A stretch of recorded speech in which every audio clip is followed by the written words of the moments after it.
ಒಂದು ನಮ್ಮ ಇಲಾಖೆಯಲ್ಲಿ ಇರ್ತಕ್ಕಂಥವ್ರು ಒಂದು 15 ಮೆಂಬರ್ಸ್ ಕಾಂಟ್ರಾಕ್ಟ್ ಬೇಸಿಸ್ ಇದ್ದಾರೆ. ಈ ನೆಲದಲ್ಲೇ 2004 ಮತ್ತು 5ರಲ್ಲಿ ಇರ್ತಕ್ಕಂಥ ಕೋಚಸ್ಗಳು ಇದ್ದಾರೆ. ಇದಲ್ಲದಲ್ಲೇ ಬೇರೆ ಪ್ರೈವೇಟ್ ಕೋಚಸ್ಗಳು ಆ ಸ್ಕೂಲಲ್ಲಿ ಇರ್ಬೋದು ಅಥವಾ ಬೇರೆ ಬೇರೆ ಕಡೆ.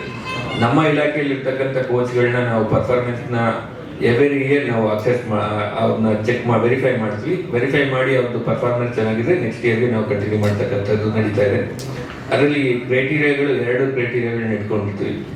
ಒಂದು, ಆ ಕೋಚು ಎಷ್ಟು ಮೆಡಲ್ ಅನ್ನ ಅವರು ತಂದಿದ್ದಾರೆ, ಆ ಸ್ಟೂಡೆಂಟ್ಸ್ಗಳನ್ನ ಅವ್ರನ್ನ ಎಷ್ಟು ಜನ ಹುಡುಗರುಗಳಿಗೆ ಟ್ರೈನ್ ಮಾಡಿದ್ದಾರೆ, ಅದರಲ್ಲಿ ಎಷ್ಟು ಜನನ್ನ ಅವರು ಮೆಡಲ್ ಪ್ರೊಡ್ಯೂಸ್ ಮಾಡಿದ್ದಾರೆ ಅಂತೇಳಿ.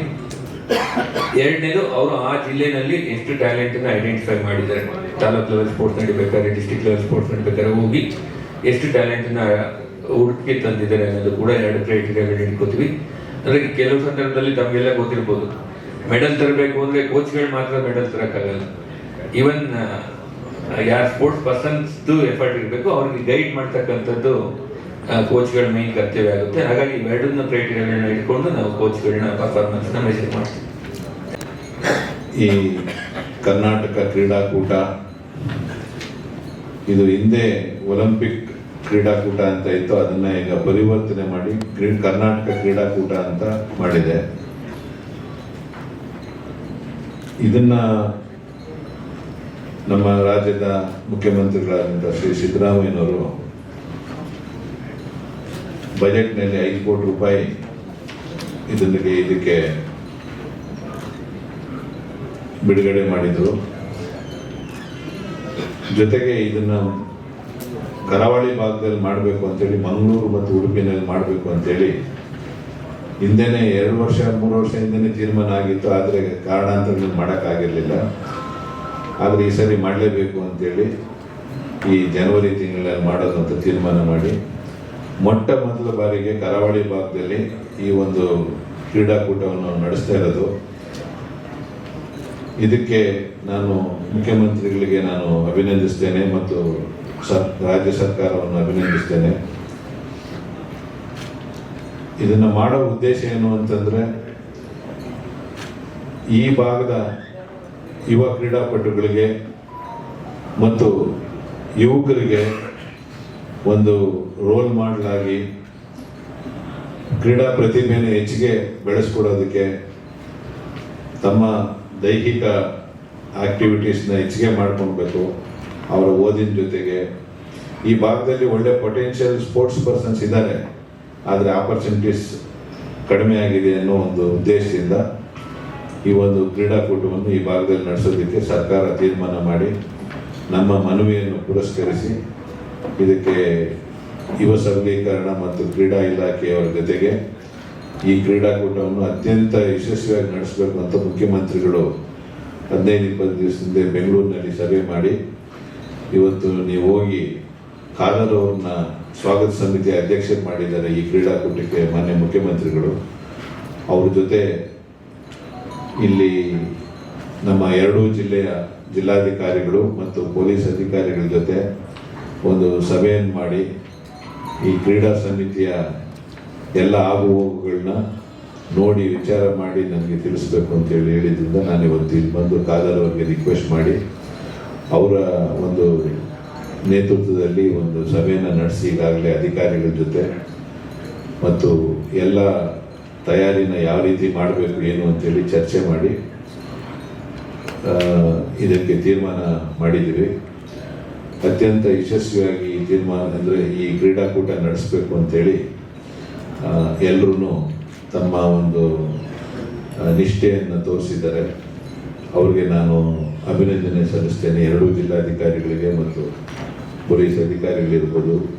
ಇವತ್ತು ವೇದಿಕೆ ಮೇಲೆ ನಮ್ಮ ಎಮಾನ್ ಡಿಸಾಜ್ ಅವರಿದ್ದಾರೆ, ಅಭಯ್ ಚಂದ್ರ ಅವರು, ನಮ್ಮ ಮಾಜಿ ಕ್ರೀಡಾ ಸಚಿವರು, 2 ಜಿಲ್ಲೆಯ ಜಿಲ್ಲಾಧಿಕಾರಿಗಳು, ನಮ್ಮ ಸ್ಪೋರ್ಟ್ಸ್ ಡಿಪಾರ್ಟ್ಮೆಂಟ್ ಆಯುಕ್ತರಾದ ಚೇತನ್ ರವರು ಮತ್ತು ಸ್ಪೋರ್ಟ್ಸ್ ಇಲಾಖೆ ಕಾರ್ಯದರ್ಶಿಗಳಾದಂಥ ರಣದೀಪ್ ರವರು ಇವತ್ತು ಇಲ್ಲಿ ಬಂದು ಅಧಿಕಾರಿಗಳ ಜೊತೆ ಸಭೆ ಮಾಡಿ ಮತ್ತು ಯಾವ್ಯಾವ ರೀತಿ ಅರೇಂಜ್ಮೆಂಟ್ಸ್ ಮಾಡಬೇಕು ಏನು ಅಂತೇಳಿ ಇಷ್ಟು ಚರ್ಚೆ ಮಾಡಿದ್ದೀವಿ. ಇದು ರಾಜ್ಯ ಮಟ್ಟದ ಒಂದು ಕ್ರೀಡಾಕೂಟ.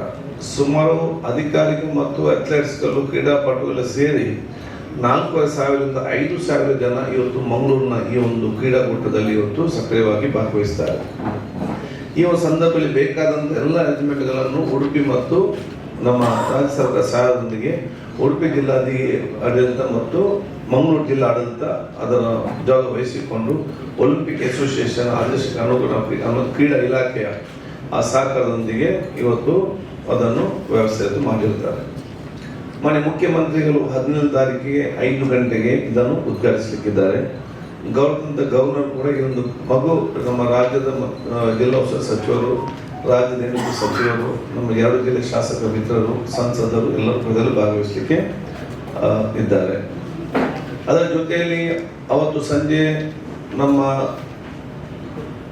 PUS ಕಲಕುಂಜದ ಪರಿಸರದಿಂದ ಎಲ್ಲ ವಿದ್ಯಾರ್ಥಿಗಳು ಮತ್ತು ದಕ್ಷಿಣ ಕನ್ನಡ ಜಿಲ್ಲೆಯ ವಿವಿಧ ಸಂಸ್ಕೃತಿಗಳು, ಪರಂಪರೆ, ಅದು ಬಹುಶಃ Beary academy, Tulu academy, Konkani academy, Arabhashe academy ಹಾಗೂ ಬಹುಶಃ ನಮ್ಮ ಕೊಡವೆ ಅಕಾಡೆಮಿ ಇವರೆಲ್ಲ ಸೇರಿಕೊಂಡು ಅವರದೊಂದು ಕಲ್ಚರಲ್ ಒಂದು ಮೆರವಣಿಗೆ ಜೊತೆಯಲ್ಲಿ ನಮ್ಮ ಜಿಲ್ಲೆಯ ಸಂಸ್ಕೃತಿ ಮತ್ತು ಪರಂಪರೆ ಬಿಂಬಿಸುವಂಥ ಒಂದು ಅತ್ಯಾಕರ್ಷಕ ಇವತ್ತು ಆ ಒಂದು ಮೆರವಣಿಗೆ ಇವತ್ತು ಇದೆ.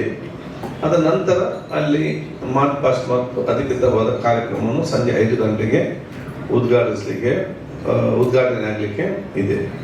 ಬಹುಶಃ ಇವತ್ತು 17ನೇ ತಾರೀಕಿಂದ 23 ತಾರೀಕಿನವರೆಗೆ ಕೊಡಿ ಕಾರ್ಯಕ್ರಮ ನಡೆಯಲಿಕ್ಕಿರುವುದು. 23 ಸಂಜೆ ಉಡುಪಿಯಲ್ಲಿ ಸಮಾರೋಪ ಸಮಾರಂಭ ಇರುವಂಥದ್ದು. ಮಾನ್ಯ ಗೃಹ ಸಚಿವರಾಗಿರುವಂಥ ಜಿ ಪರಮೇಶ್ವರ್ ಅವರು ಬಹುಶಃ ಇವತ್ತು ಆ ಕಾರ್ಯಕ್ರಮದಲ್ಲಿ ಇವತ್ತು ಭಾಗವಹಿಸ್ತಾರೆ. ಈ ಮಧ್ಯದಲ್ಲಿ ರಾಜ್ಯದ ಉಪಮುಖ್ಯಮಂತ್ರಿ ಕೂಡ ಈ ಕ್ರೀಡಾಕೂಟದಲ್ಲಿ ಭಾಗವಹಿಸಿ ಶುಭ ಕೋರಲಿಕ್ಕೆ ಇರ್ತಾರೆ. ಬಹುಶಃ ಇವತ್ತು ನಿಮಗೆ ಮಾಹಿತಿ ಸಿಕ್ಕಿದೆ ಯಾವ ಕ್ರೀಡಾಕೂಟ. ಇವತ್ತು 23 ಕ್ರೀಡಾಕೂಟಗಳು ಬಹುಶಃ ನಡೆಯಲಿಕ್ಕಿದೆ.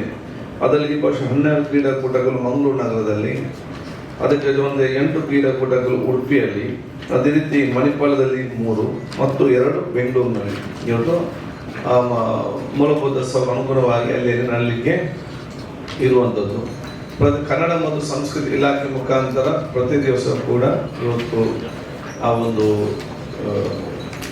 ಸಂಸ್ಕೃತ ಕಾರ್ಯಕ್ರಮ ಕೂಡ ಇವತ್ತು ಹಮ್ಮಿಕೊಳ್ಳಲಾಗುವುದು. ಇದಕ್ಕೆ ಜಿಲ್ಲಾಧಿಕಾರಿಗಳು ಬೇರೆ ಬೇರೆ ರೀತಿಯ ಸಮಿತಿಯವರನ್ನು ಕೂಡ ಇವತ್ತು ಮಾಡಿರ್ತಾರೆ.